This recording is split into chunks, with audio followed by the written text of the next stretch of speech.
Nos encontramos nuevamente para conversar en la unidad 2 sobre los elementos para la historia de los modelos educativos flexibles en Colombia. Bueno, este tema es muy importante porque digamos que en él vamos a recoger y comprender cuál es la relevancia que los maestros y maestras que estamos en los territorios, en todo el departamento, hagamos uso hoy de los modelos educativos flexibles para ofertar la educación en el departamento. Y esta historia resulta maravillosa porque además recoge no solamente la historia de un gran logro que como país tuvimos, que fue encontrar un modelo que nos permitiera ofrecer la educación a los diferentes niños, niñas y jóvenes de los territorios rurales y rurales dispersos de Colombia, sino que va de la mano con las transformaciones que en los últimos 60 años hemos tenido como país. Entonces, cuando nosotros hablamos de modelos educativos flexibles, estamos refiriéndonos específicamente como aquellas propuestas alternativas de flexibilidad en la oferta educativa para brindar una educación de calidad y pertinente a la población que por diversas razones no puede estar en el sistema educativo regular. Dentro de esta población está las personas que habitan en las zonas rurales y las zonas rurales dispersas, los niños, niñas y adolescentes en condición de extraedad, la población adulta, la población en condición de enfermedad, la población víctima del conflicto armado, interno, los grupos étnicos y en general toda la población que por su condición requiera un modelo de educación flexibilizado, contextualizado y que se le hagan los ajustes razonables que requiera para poder estar incluido y permanezca dentro del sistema educativo. Allí, cuando empezamos a enunciar todos estos elementos como uno de los grandes fuertes de los modelos educativos flexibles, encontramos que cada modelo, de acuerdo a la población a la que va dirigida, desarrolla diferentes componentes pedagógicos, metodológicos, curriculares, de gestión escolar, administrativos, didácticos y operativos. En medio de los actuales referentes de calidad de educación, atendiendo por supuesto a los estándares básicos de competencias, los lineamientos curriculares, asimismo a los derechos básicos del aprendizaje y todas las orientaciones pedagógicas emitidas por el Ministerio de Educación Nacional que buscan y propenden por la calidad del servicio educativo en cualquiera de los modelos que se ofrezcan. Estos modelos educativos flexibles en el país tienen un origen bien particular y es primero que cuando hablamos de educación rural y educación campesina tendríamos que hacer dos diferenciaciones en cómo se ha atendido las necesidades de las poblaciones rurales en Colombia. Pero para este caso ya haremos referencia a la historia de la educación rural en tanto es el discurso que se ha oficializado a través del Estado colombiano. Nosotros vamos a rememorar esta historia un poco también para que entendamos qué es lo que nosotros hacemos hoy en los centros educativos y cuáles son esas diferencias que parecen sustanciales entre lo que ocurre en las escuelas urbanas y las realidades que viven cada uno de los maestros y maestras que están en cada uno de los territorios del departamento. Nos remontamos entonces a la altura de los años 60, en un país que para entonces priorizaba la estructuración y el desarrollo de proyectos educativos a lo largo del alcance de superar esa tradición de guerra que llevábamos aproximadamente 20 años en ese conflicto interno bipartidista que nos tenía en una guerra fratricida y que parecía haberse superado. Entonces, dentro de los propósitos que se enmarca el gobierno de ese entonces es ofrecer una educación también para la población rural que necesariamente tenía que tener al menos el acceso a la educación básica. Colombia para ese entonces, estamos hablando de la década del 60, le apostaba a ofrecer una educación educativa como una inversión en el ámbito y en el escenario rural, procurándose el desarrollo de los territorios rurales y campesinos y poder apostarle a lograr el desarrollo tecnológico y agropecuario que producto de la guerra estas zonas del país pues se habían quedado relegadas. En tal sentido, diríamos que más o menos para la década del 70 estaban caracterizadas la prestación del servicio educativo en las diferentes zonas del país, fundamentalmente la educación básica y la educación básica y media para la población rural dispersa a través de los institutos tecnológicos agrícolas, los colegios agropecuarios y de promoción social, los institutos nacionales de educación diversificada y media, y en un alto porcentaje existieron unos internados donde los estudiantes, los niños de diferentes zonas del departamento se internaban en esos lugares y ahí empezaba toda esa convergencia en tanto intereses,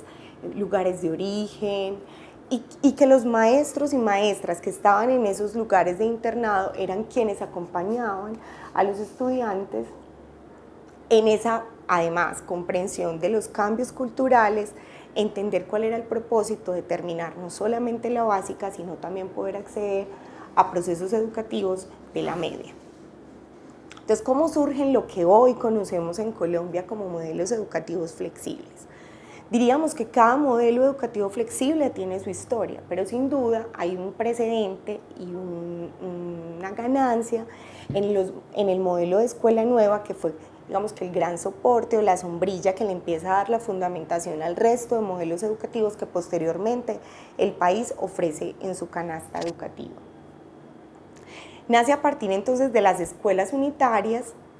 como les decía, que nacieron específicamente alrededor del año del 61 en norte de Santander, en Pamplona. En estas instituciones educativas en Pamplona entonces se desarrollaron unas metodologías flexibles a partir de unas cartillas que se les había entregado a los docentes que venían implementando una flexibilización de los currículos, dado las características de la población que acompañaban y teniendo en cuenta esas cartillas que la UNESCO había ofrecido como herramientas para facilitar la consolidación de una oferta educativa completa en las escuelas rurales y dar solución a esos problemas que tenía para entonces la atención de las personas en la ruralidad por encontrarse primero muy poca población para atender y segundo porque estaban dispersas por todos los territorios. Entonces, para ese momento, Pamplona resulta ser el lugar de origen y allí se crea la primera escuela demostrativa, que luego fue concebida como centro de capacitación de maestros y supervisores con el liderazgo del Ministerio de Educación Nacional y con el apoyo, entre otros, del Instituto de Educación Rural de Pamplona. En el marco de esta estrategia y de la implementación de las cartillas de la UNESCO, se empiezan entonces a utilizar estos materiales y a ofertar formación a maestros y maestras para fortalecer las escuelas multigrado o escuelas unitarias de la zona rural. Y aquí es importante que para nosotros sea comprensible a qué hacemos referencia con las escuelas multigrado o las escuelas unitarias, que es una forma que usualmente los maestros y maestras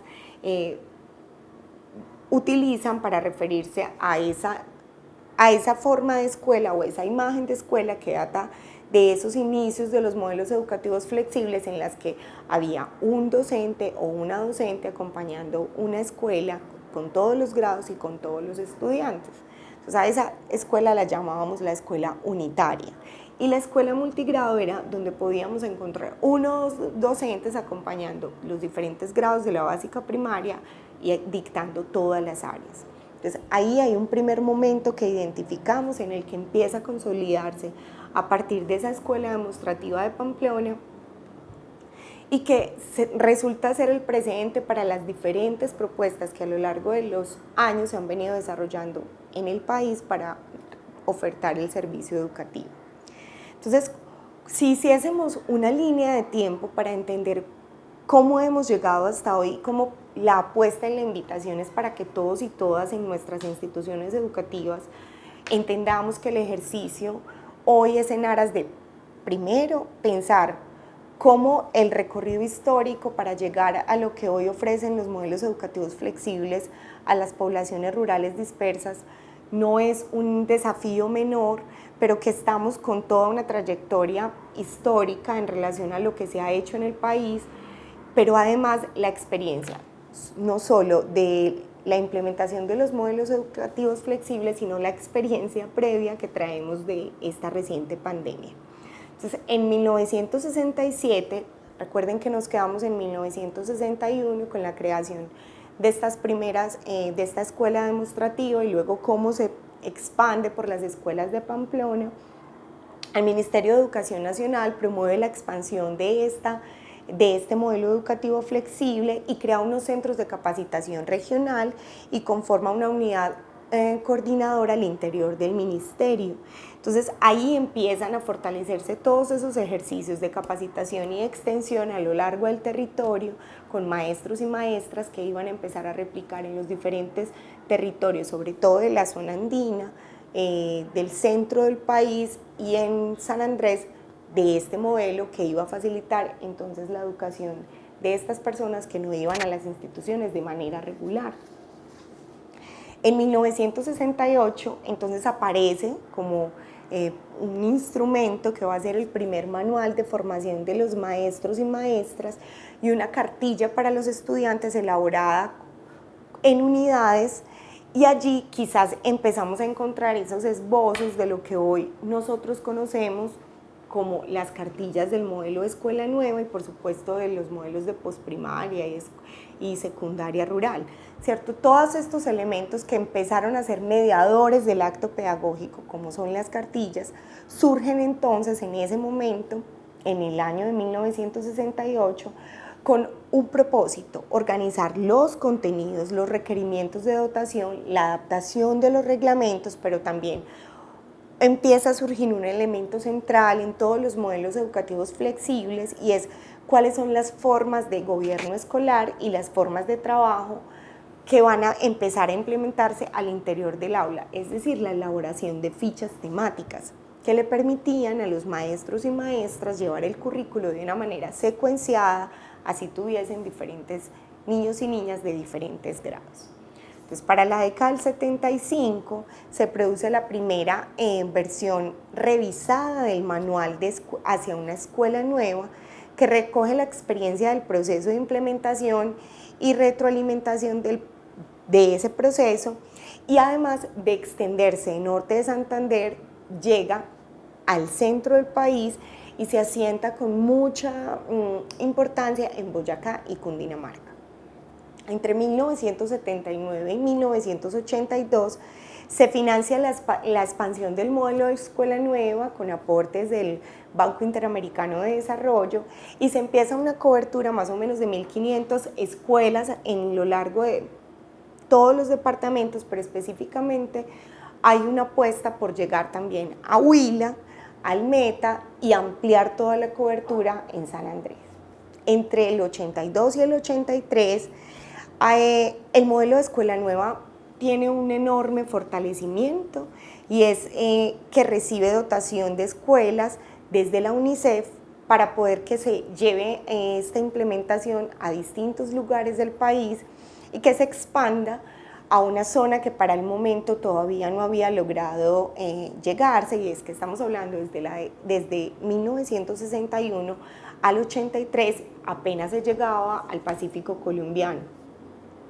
Y esto es un dato bien importante porque cuando empezamos a conocer cuál ha sido la implementación que se ha venido dando a lo largo y ancho del país de los diferentes modelos educativos flexibles, encontramos que, por ejemplo, modelos como Escuela Nueva, Postprimaria, Aceleración del Aprendizaje, han tenido mayor desarrollo, implementación, comprensión, pero además adaptaciones recientes en la zona centro del país, diferente a lo que ha ocurrido en el Pacífico, que incluso han tenido desarrollos distintos, propuestas alternativas que han surgido desde diferentes frentes, pero allí, si revisamos y comprendemos lo que históricamente ha pasado, es que también los modelos educativos flexibles, pero específicamente el que da su origen, que es el modelo de escuela nueva, no llega sino hasta la década del 83, 84 aproximadamente. Entonces, cuando ya estamos más o menos entre el año 1986, en el marco del Plan de Desarrollo, donde aparece la palabra hacer un cambio en el país con enfoque o con la intención de ejercer presión para que los diferentes entes territoriales procuraran disminuir la desigualdad y se procurara un Estado con mayor equidad, aparece la Escuela Nueva como una enseñanza técnica de las aulas multigrado, y entonces hay un incremento de recursos desde el Banco Mundial y hay 2.800 escuelas más que se fortalecen en Antioquia, en el Valle y Santander durante este periodo de gobierno,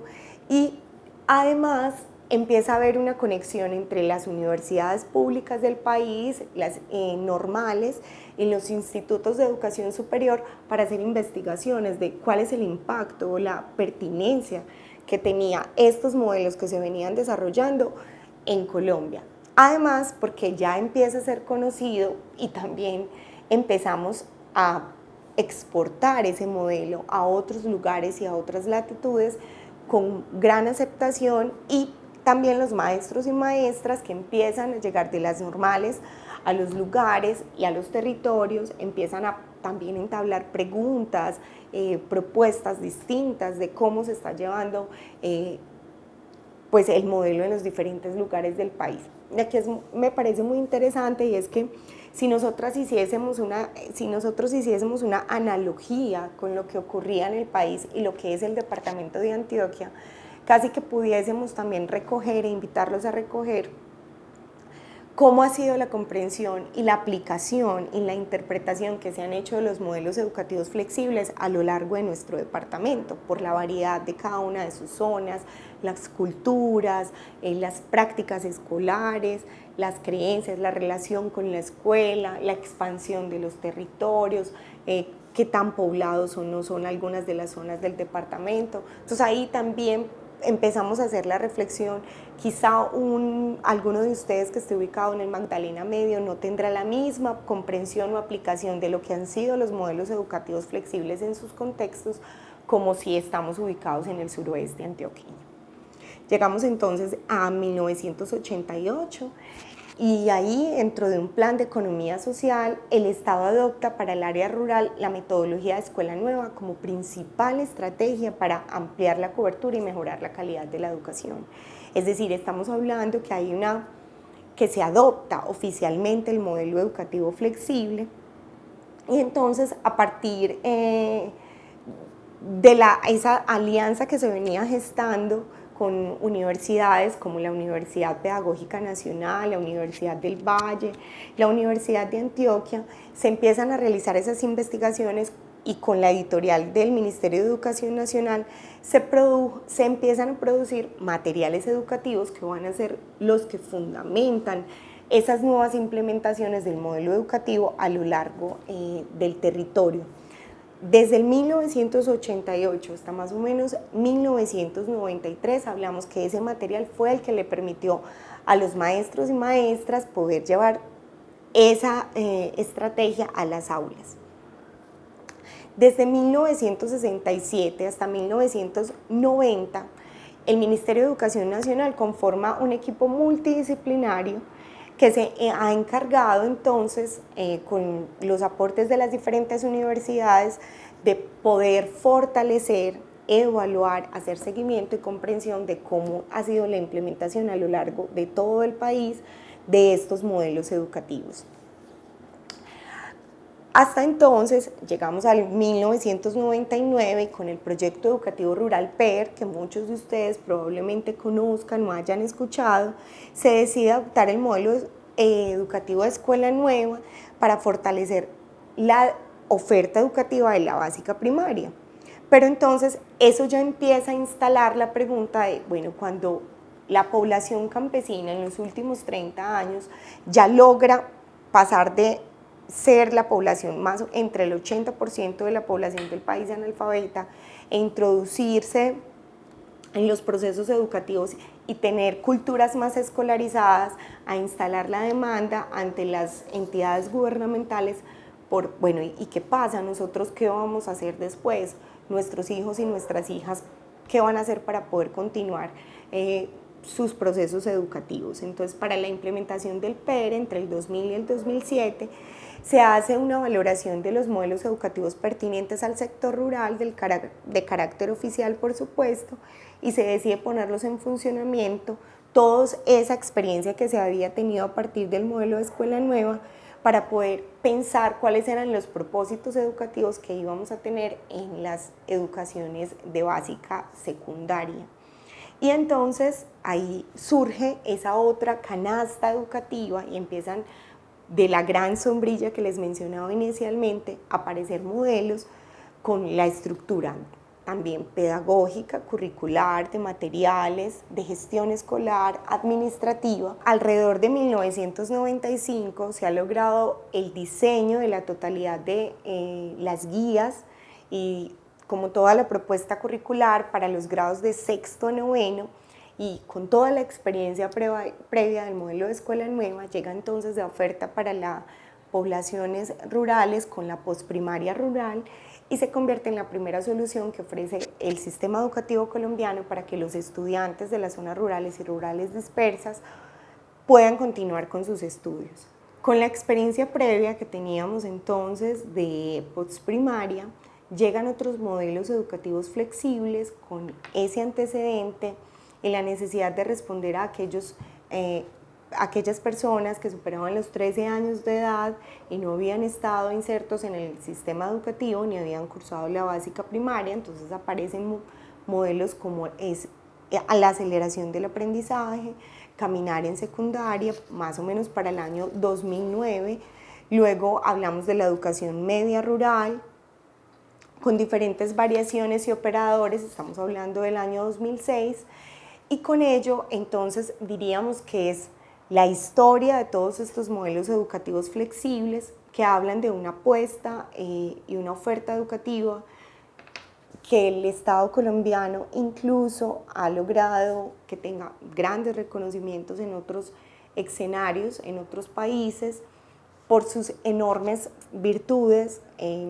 para su implementación y en ese propósito de garantizar el acceso a la educación de todos los niños y niñas. Por supuesto, con enormes retos que quedan instalados en cómo lo implementamos, qué tanto hemos comprendido el propósito de aprendizaje, de enseñanza, de aplicación de las diferentes estrategias, de las gestiones educativas a la luz de cada uno de estos modelos, pero que siguen siendo la invitación para que nos apropiemos de ellos, que entendamos su historia y sepamos que es una fortaleza con la que hoy contamos todos los maestros y maestras en el departamento de Antioquia.